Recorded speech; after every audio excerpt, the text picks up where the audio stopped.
Válgame Dios. Ya, pelearán contra ti, pero no te podrán vencer, porque yo estoy contigo para librarte, afirma el Señor.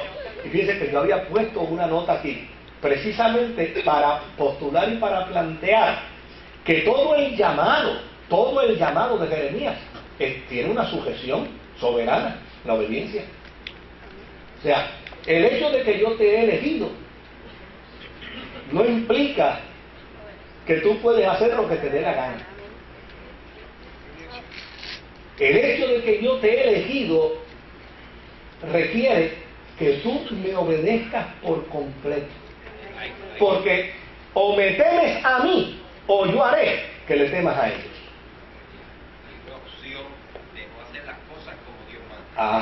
¿Ves? Por eso les digo que el planteamiento, el testimonio no tiene base para desarrollar una doctrina. El planteamiento es el planteamiento, obviamente, el testimonio personal de un profeta, pero a fin de cuentas no tiene la intención de desarrollar una doctrina. Es como cuando a veces la gente me trae la historia de la pitonisa de Endor, ¿verdad? Entonces me dice, ¿fue Samuel o no fue Samuel?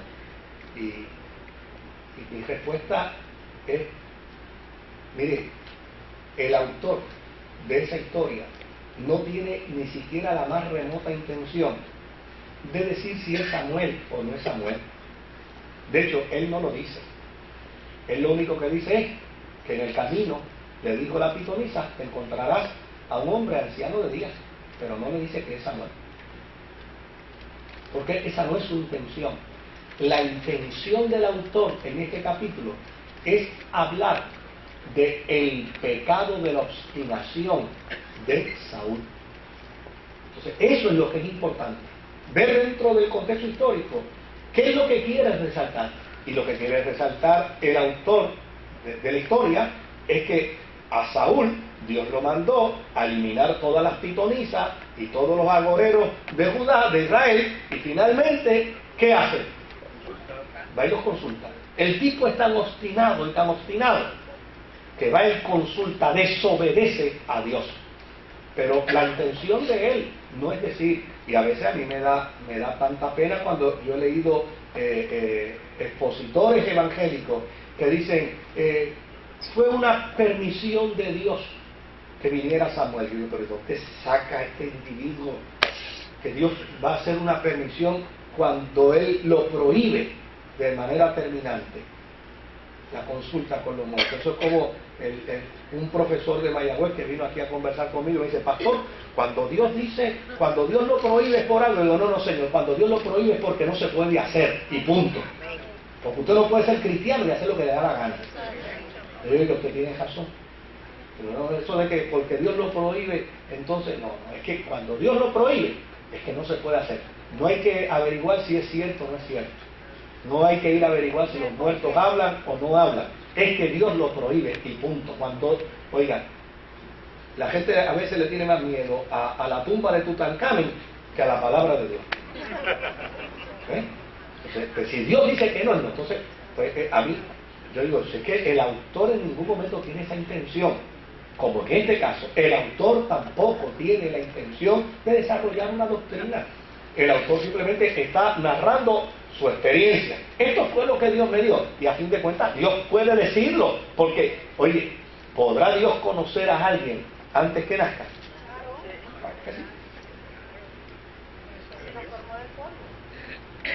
Si estamos hechos en su eternidad, pues yo no tengo ningún problema con creer.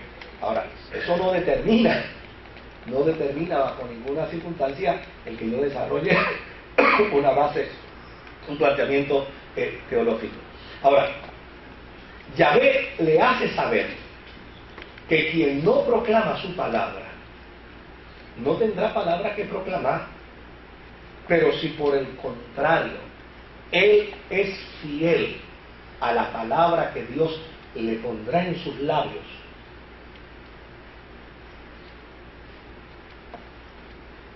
él se va a enfrentar contra los reyes de Judá, contra los sacerdotes de Judá. Él se va a enfrentar contra los dirigentes de Judá, se va a enfrentar contra el pueblo de Judá. pero contra todos ellos tendrá que mantenerse firme a lo que Dios le ha dicho. Eso es un profeta. Alguien que no está pendiente a preventas, que dice lo que Dios ha dicho, aunque no busque. Por eso mis contrariedades y mis peleas con tanto embeleco que a veces yo oigo y escucho por ahí. El último que me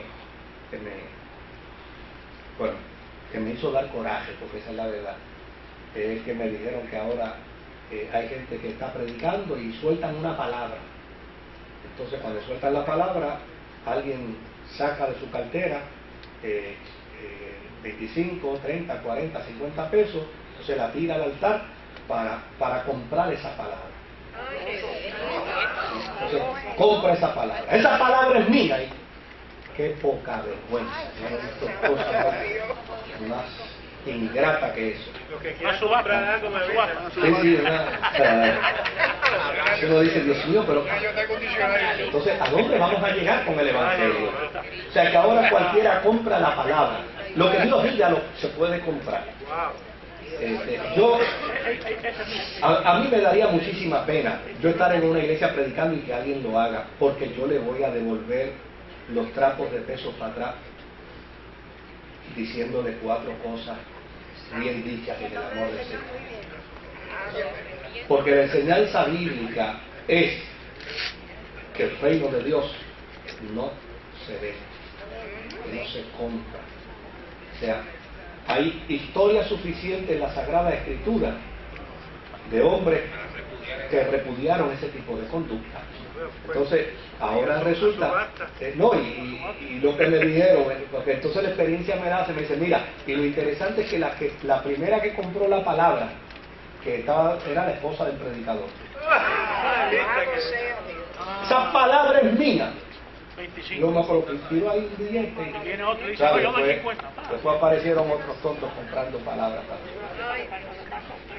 Y el reino de Dios no consiste en eso. No consiste en eso.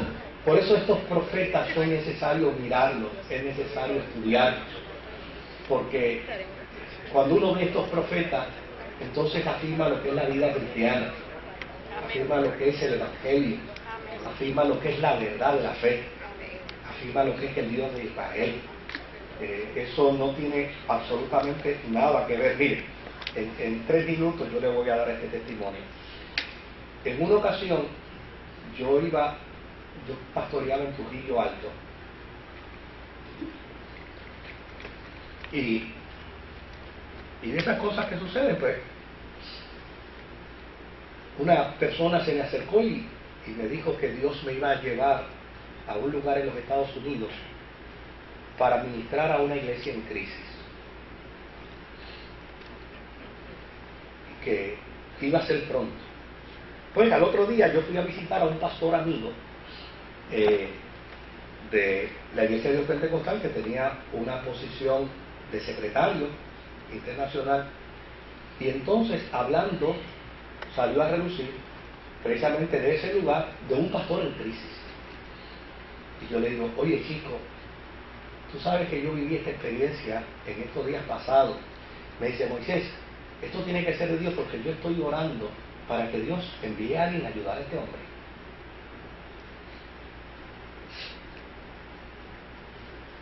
Yo salí de su casa, de la oficina.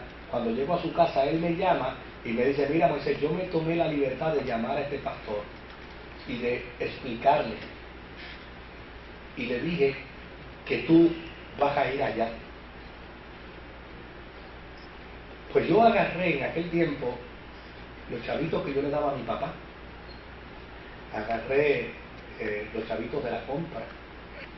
Estábamos construyendo una casita de madera en el barrio Quebrada Negrito, y los chavitos que le pagaba al albañil, y compré el pasaje y me fui. Cuando llegué al aeropuerto, allí sufrí la primera decepción. El pastor me estaba esperando.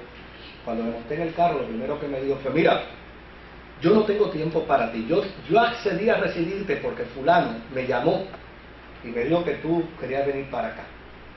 Pero yo realmente no tengo tiempo para ti. Y si tú vienes para acá porque estás esperando alguna ofrenda que te podamos ayudar, estás perdiendo tu tiempo.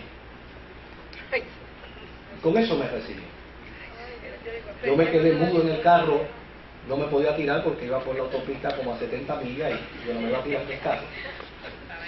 Me llevó a su casa. Al otro día por la mañana, cuando yo me levanté, ya él se había ido. Su esposa me dijo, él salió.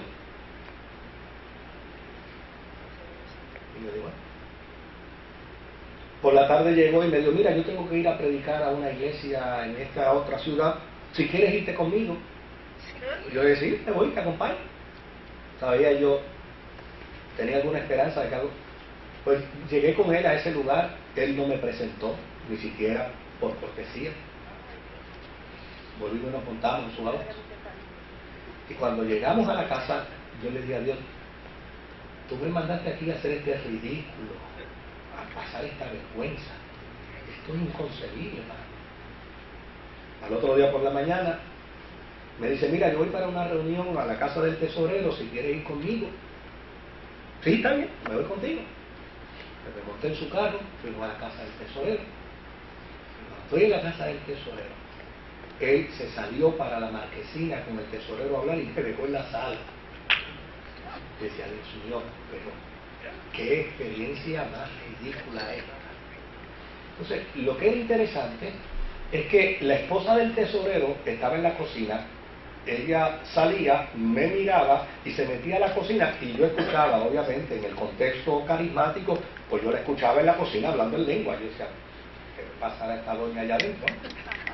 Y ella volvía de nuevo y se asomaba y volvía de nuevo y se metía para allá y seguía hablando en lengua. Al rato sonó el teléfono. Cuando suena el teléfono, entonces sí que se formó el revolú, ¿verdad? Carismático, de hablar en lengua y de brincar y eso, entre ella y la que estaba hablando por teléfono. Y era que la esposa del pastor la llamó para decirle que ella estaba orando en su casa y diciéndole al Señor, Señor, envíanos a alguien que nos ayude a manejar este problema. Envíanos a alguien que nos ayude a manejar este problema. Y ella dice que escuchó al Señor cuando le dijo, hace 3 días está en tu casa y no le han hecho caso. Entonces ahí sale la mujer de la cocina y sale disparada por el lado mío. Si alguno de ustedes pues conoce la experiencia pentecostal, ¿verdad? De la que yo me siento tan orgulloso, ¿verdad? Pues ahí va la mujer como un bólido y pasó por la sala y se metió allá a la marquesina y allá en la marquesina le paró la reunión a ellos y le dijo, entonces ellos bajaron la cabeza, él vino para acá y me dice, Moisés, discúlpame, ya yo le había dicho que yo me quería ir ese día, era viernes o sábado. Me dice, pero por favor quédate para que nos prediques el domingo. Y el domingo yo fui a la iglesia. Obviamente, esta hermana, la esposa del tesorero y la esposa del pastor, empezaron a llamar a toda la gente que se había ido de la iglesia, que habían dividido la iglesia, y le empezaron a dar el testimonio, los empezaron a invitar. Aquello era Peyton Place, la caldera del diablo, ¿no? Era un revolú y una cosa horrible. Y de esas cosas que uno hace en el Señor, yo dije, espérate, que como esto aquí, yo no sé por dónde es que Dios va a empezar a trabajar aquí. Déjame, antes de predicar, hacer el llamado, porque yo creo en la conversión, yo creo en hacer llamado, que la gente se convierta, que la gente públicamente confiese a Jesús. Y hice el llamado para la conversión. Cuando hice el llamado para la conversión, pasaron 11 personas a convertirse. Entre ellas una muchacha en pantalones cortos. Y desde luego, la gente pasó con tanta euforia a convertirse. Yo no había predicado. Pasó con tanta euforia a convertirse que la muchacha con los otros 10 se subió al altar en pantalones cortos. Y ahí entonces vino él muy litúrgico. Me dice, Moisés, por favor, mira a ver cómo tú puedes bajarme esta gente del altar. Ahí, obviamente, entonces ahí entraba el espíritu del profeta, ¿no? Le dije, hazme el favor y siéntate. Que si esta mujer se muere, ahora mismo va para el cielo, y el cielo es mejor que su altar. Así, hazme el favor y siéntate. Oiga, y un hombre que es agresivo y violento fue y se sentó. Y de momento lo vi, estaba de rodillas.